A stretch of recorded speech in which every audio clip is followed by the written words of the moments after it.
Hello viewers, I doctor S B. K Lal welcome you all in this YouTube channel. आज हम आपके लिए लेकर के आए हैं question and answer science and unit से। तो इसमें जो क्वेश्चन बन रहा है कुछ आप पहले थोड़ा हमने इसको पढ़ा है, डिफिनेशन सब के बारे में, जैसे विज्ञान क्या होता है।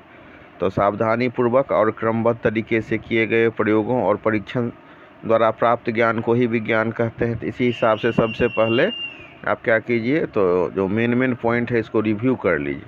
तो विज्ञान को जानने के बाद हम लोगों ने सीखा कि विज्ञान की दो मुख्य शाखाएं हैं, भौतिक विज्ञान और जीव विज्ञान। भौतिक विज्ञान का संबंध निर्जीव पदार्थ और उनसे संबद्ध घटनाओं से है, जबकि जीव विज्ञान का संबंध सजीव पदार्थ और उनसे संबंधित घटनाओं से है। इसके अलावा हम लोगों ने सीखा कि विज्ञान मापन पर आधारित है और सिर्फ भौतिक राशि का ही मापन किया जा सकता है। किसी राशि के पूर्ण विवरण के लिए मात्रक और संख्यांक दोनों की आवश्यकता होती है। भौतिक राशियाँ वो राशियाँ हैं जिनके टर्म में हम फिजिक्स के नियमों को व्यक्त कर सकते हैं, या भौतिकी के नियमों को हम जिन पदों में व्यक्त करते हैं उसे हम भौतिक राशियाँ कहते हैं। भौतिक राशियाँ दो हैं, आधारी भौतिक राशि और व्युत्पन्न भौतिक राशि। मात्रक भी दो होते हैं, आधारी मात्रक और व्युत्पन्न मात्रक। तो ये मेन उसके बाद है कि मतलब मात्रकों की पद्धतियाँ। तो सभी प्रकार की राशियों के लिए मात्रकों के पूरे समूह को मात्रकों की पद्धति कहते हैं। और 1960 में अक्टूबर में पेरिस के निकट 11वीं माप एवं तौल महासम्मेलन के बाद एक मात्रकों की अंतर्राष्ट्रीय पद्धति, जिसको हम फ्रेंच में इंटरनेशनल सिस्टम डी यूनिट कहते हैं, का प्रादुर्भाव हुआ, जिसमें 7 आधारी मात्रक के लिए इसमें यूनिट है और 2 जो संपूरक मात्रक हैं उसके लिए भी इसमें यूनिट है। इसके अलावा इसमें एसआई मानक उपसर्ग होता है, जिसके मदद से हम बड़ी से बड़ी भौतिक राशि और छोटी से छोटी भौतिक राशि को व्यक्त कर सकते हैं। इसके अलावा हमने देखा कि किसी जो मात्रक का नामकरण होता है वो वैज्ञानिकों को सम्मान देने के लिए भी होता है और सुविधा के लिए भी होता है। तो यहाँ तक हम लोगों ने इसमें सीखा था पिछले जो कक्षा के वीडियो में। अब हम उसको इसके अलावा इस पर जो क्वेश्चन बन रहा है उस पर चर्चा कर लेते हैं कि क्वेश्चन सब क्या क्या बनता है। तो जैसे इसमें आपको अगर आंकिकी की बात करें तो इसमें कहेगा आपको कि मतलब सेल्सियस स्केल है तो उसको परिवर्तित कर दीजिए कौन चीज़ में, तो केल्विन में। तो उसके लिए क्या करना होगा, तो जैसे 0 मतलब 300 केल्विन दे दिया है और उसको कहेगा चेंज करने के लिए डिग्री सेंटीग्रेड में, डिग्री सेल्सियस में, तो क्या कीजिएगा, तो उसमें से 273 घटा दीजिएगा। तो इसका मतलब क्या होता है, ये ऐसा क्यों होता है? ऐसा इसलिए होता है ये 0 डिग्री सेल्सियस बराबर 273 केल्विन होता है। तो इसी तरह से अगर मतलब 25 डिग्री सेल्सियस है और उसको केल्विन में बदलने के लिए कहता है तो क्या करेंगे, तो 25 डिग्री में 273 जोड़ देंगे। अब इसके बाद कुछ इसमें फार्मूला सब भी पूछेगा आपको, या कुछ जो मतलब सामान्य ढंग का जो बेसिक है उसको ध्यान देने से आपको क्वेश्चन आंसर सब इसी से बनता है। जैसे दाब क्या होता है, तो दाब जो प्रति इकांक क्षेत्रफल पर लगने वाले बल को दाब कहते हैं। अब कहेगा कि दाब का मात्रक निकालिए, तो दाब का मात्रक कैसे निकालेंगे? दाब का फार्मूला होता है दाब बराबर बल बटा क्षेत्रफल, और बल का मात्रक होता है न्यूटन और क्षेत्रफल का मात्रक होता है वर्ग मीटर। तो इस तरह से दाब का हम मात्रक निकाल लेंगे। क्या हो जाएगा, न्यूटन प्रति वर्ग मीटर, या शॉर्ट में लिखिए तो n पर m स्क्वायर हो जाएगा, या nm-2 हो जाएगा। इसी हिसाब से इसमें आपको कहेगा कि मतलब क्षेत्रफल का निकालने के लिए मात्रक, तो क्षेत्रफल का फॉर्मूला क्या होता है देखते हैं ना हम, कि जैसे मतलब आयत है तो आयत का क्षेत्रफल बराबर क्या होता है, लंबाई गुने चौड़ाई। तो लंबाई का भी मात्रक हो जाएगा मीटर और चौड़ाई का भी हो जाएगा, तो मीटर स्क्वायर हो गया। तो क्षेत्रफल ये इसका क्षेत्रफल का जो मात्रक होगा हो जाएगा मीटर स्क्वायर। मीटर और मीटर को गुना करेंगे तो मीटर स्क्वायर लिखिए, या उसको हिंदी में वर्ग मीटर कहिए।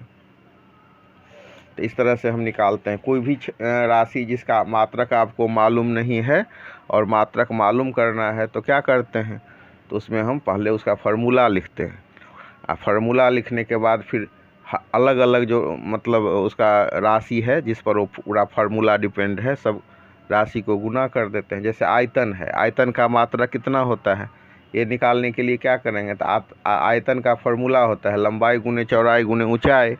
अब लंबाई का मात्रक भी मीटर होता है, चौड़ाई का भी मात्रक मीटर होता है, ऊंचाई का भी मात्रक मीटर होता है। क्यों? क्योंकि हम जानते हैं ना कि लंबाई चौड़ाई या ऊंचाई सब यूनिट ऑफ लेंथ ही न होगा, तो इस तरह से सबका मात्रक वही होगा। तो फिर मीटर गुने मीटर गुने मीटर गुना करेंगे तो क्या होगा, मीटर क्यू। जैसे हम ए गुने ए लिखते हैं तो ए क्यू होता है ना, उसी हिसाब से मीटर गुने मीटर लिखेंगे तो मीटर क्यू हो जाएगा। मतलब घन मीटर हिंदी में बोलें तो हम इसको घन मीटर कह सकते हैं, और मतलब अंग्रेजी में कहें तो हम कह सकते हैं सेंटीमीटर क्यू। इसी हिसाब से हम मात्रक निकाल सकते हैं। कुछ चीज़ जो है सो आपको फिक्स भी है।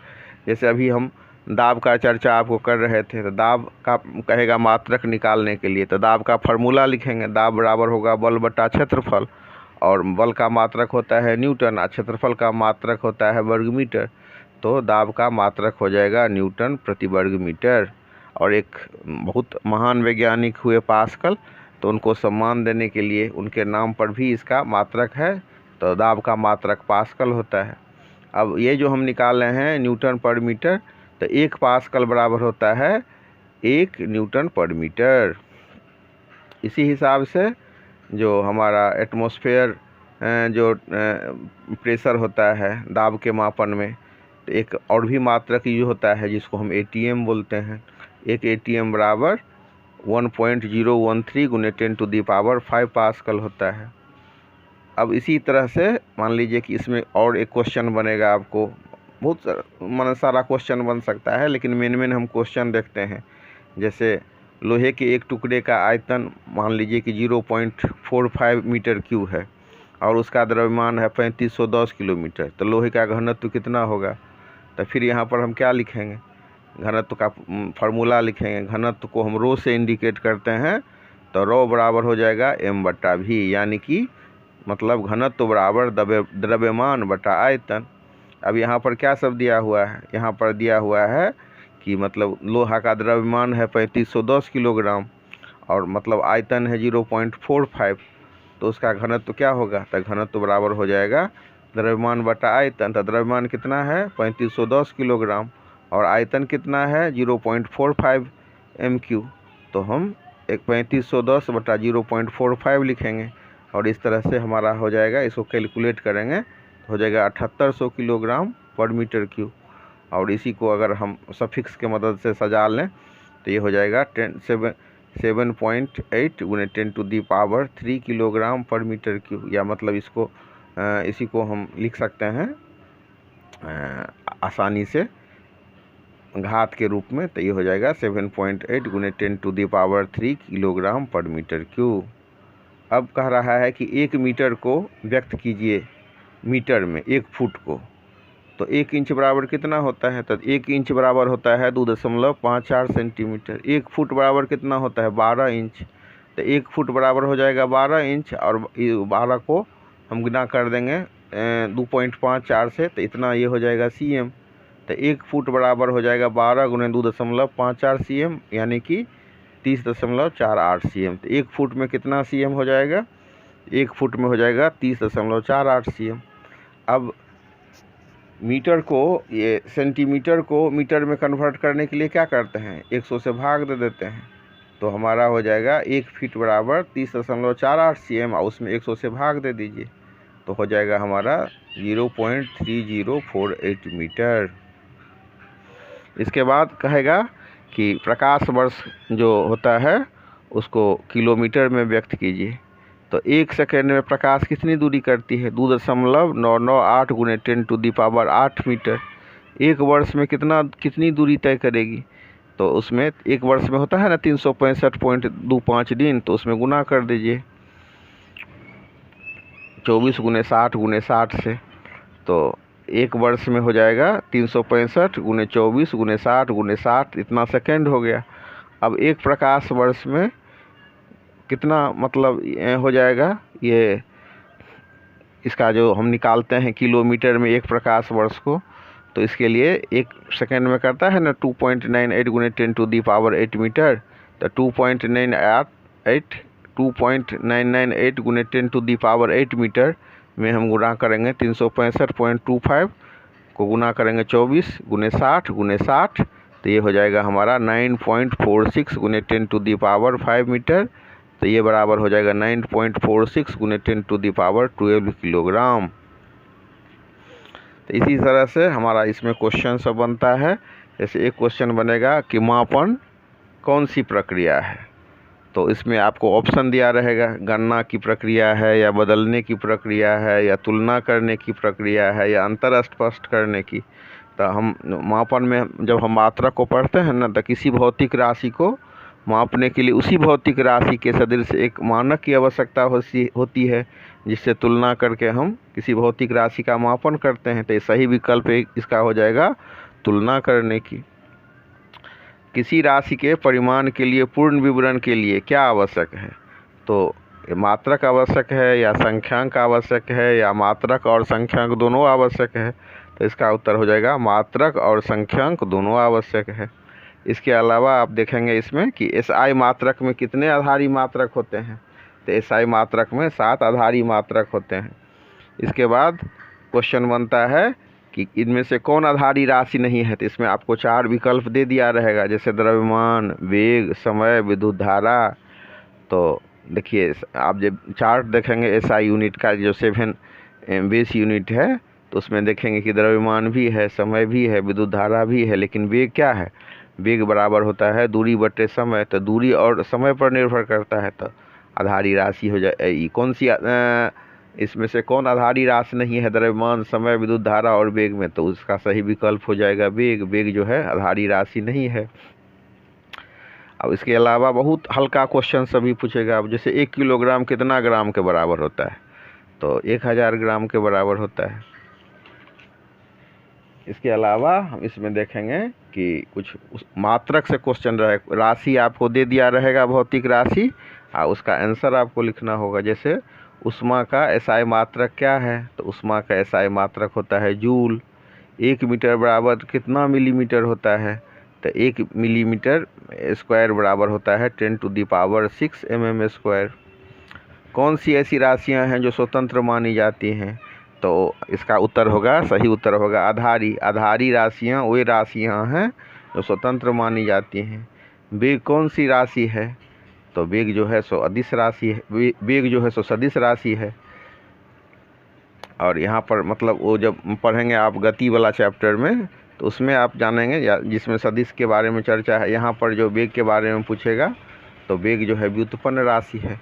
और जैसे द्रव्यमान हो गया, हम एसआई यूनिट की बात जो करते हैं, तो उसमें देखते हैं ना, आप चार्ट देखिए, इसमें इवन जो है बेस यूनिट है। तो बेस यूनिट हो गया लंबाई, द्रव्यमान, समय, विद्युत धारा, ताप, ज्योतीय तीव्रता, पदार्थ का परिमाण, तो ये बेस यूनिट हो गया। इसके अलावा जितना है वो क्या हो जाएगा, तो डिराइव्ड यूनिट हो जाएगा। डिराइव्ड मतलब व्युत्पन्न राशि। तो अगर कुछ पूछेगा कि वेग कौन सी राशि है, अगर यूनिट और मतलब साइंस एंड यूनिट वाला में, मापन वाला में, या आगे के हायर क्लास में हम देखेंगे कि इसमें पूछेगा मात्रक एवं विमा, यूनिट एंड डायमेंशन में, कि वेग कौन सी राशि है, तो वेग हो जाएगा आपको व्युत्पन्न राशि हो जाएगा। ज्योतीय तीव्रता कौन सी राशि है, तो ज्योतीय तीव्रता आधारी राशि है। ज्योतीय तीव्रता का आधारी एसआई मात्रक क्या है, तो ज्योतीय तीव्रता का कैंडेला होता है। 1 ग्राम पर सेंटीमीटर क्यूब कितना किलोग्राम पर मीटर क्यूब के बराबर होगा, तो इसका सही उत्तर हो जाएगा 10⁻3। दाब का एसआई मात्रक पास्कल कहलाता है, तो 1 पास्कल बराबर कितना होगा, तो इसका सही उत्तर होगा 1 न्यूटन पर मीटर स्क्वायर। 1 कैलोरी बराबर कितना जूल होता है, तो 1 कैलोरी बराबर होता है 4.2 जूल। तो इस तरह से इसका क्वेश्चन बनता है। अब इसमें आपको विज्ञान का परिभाषा भी पूछ सकता है, या भौतिक राशि कितने प्रकार की होती है। तो अगर आप इसको थोरोली, इसको मेन पॉइंट को पढ़े रहेंगे, तो फिर बहुत आराम से आप इसको लिख सकते हैं। जैसे क्वेश्चन इसमें लघु उत्तरीय क्वेश्चन की बात है, अति लघु उत्तरीय, तो उसमें आपको पूछेगा कि विज्ञान क्या है, तो इसका उत्तर आप क्या देंगे, सावधानी पूर्वक और क्रमबद्ध तरीके से किए गए प्रयोगों और परीक्षण द्वारा प्राप्त ज्ञान को ही विज्ञान कहते हैं। इसी हिसाब से इसका दूसरा क्वेश्चन बनता है, भौतिक राशियाँ कितने प्रकार की होती हैं, उनके नाम लिखें। तो भौतिक राशियाँ 2 प्रकार की होती है, आधारी भौतिक राशि और व्युत्पन्न भौतिक राशि। आधारी राशि किसे कहते हैं? वैसी भौतिक राशि जो किसी अन्य राशि पर निर्भर नहीं होती है, तो उसे हम आधारी भौतिक राशि कहते हैं। व्युत्पन्न राशियाँ क्या होती हैं? तो वैसी भौतिक राशि जो आधारी भौतिक राशि या मूल भौतिक राशि पर निर्भर करती है, उसे हम व्युत्पन्न राशियाँ कहते हैं। आधारी मात्रक किसे कहते हैं? तो आधारी जो राशियाँ होती हैं उसके मात्रक को हम आधारी मात्रक कहते हैं, या हम इसको ऐसे भी लिख सकते हैं, वैसा मात्रक जो किसी अन्य मात्रक पर निर्भर नहीं करता है उसे हम आधारी मात्रक कहते हैं। इसके बाद इसमें क्वेश्चन बनता है कि मात्रकों की पद्धति से क्या तात्पर्य है? तो मात्रकों की पद्धति हम कहते हैं कि सभी प्रकार की राशियों के लिए मात्रकों के पूरे समूह को मात्रकों की पद्धति कहते हैं। तो ये डिफिनेशन आप बढ़िया से याद कर लीजिए, उसको आप लिख दीजिए। सभी प्रकार की राशियों के लिए मात्रकों के पूरे समूह को मात्रकों की पद्धति कहते हैं। रेडियन और स्टेरेडियन किसके मात्रक हैं? तो हम SI यूनिट में 7 गो होता है ना मूल मात्रक, और 2 होता है संपूरक मात्रक। तो समतल कोण का रेडियन होता है और घन कोण का स्टेरेडियन होता है। तो इस तरह से हम इसको लिख सकते हैं। 1 नैनोमीटर कितने मीटर के बराबर होता है? तो आप फिर इसमें जो है सफिक्स के मदद से हम इस सबको लिखते हैं ना, तो 10⁻⁻⁹ नैनो जो मीटर के बराबर होता है। उसके बाद इसी तरह से क्वेश्चन आएगा, प्रकाश वर्ष क्या है? तो देखिए दूरी का जो बहुत बड़ा मात्रक है प्रकाश वर्ष, या मतलब पारासेक होता है। तो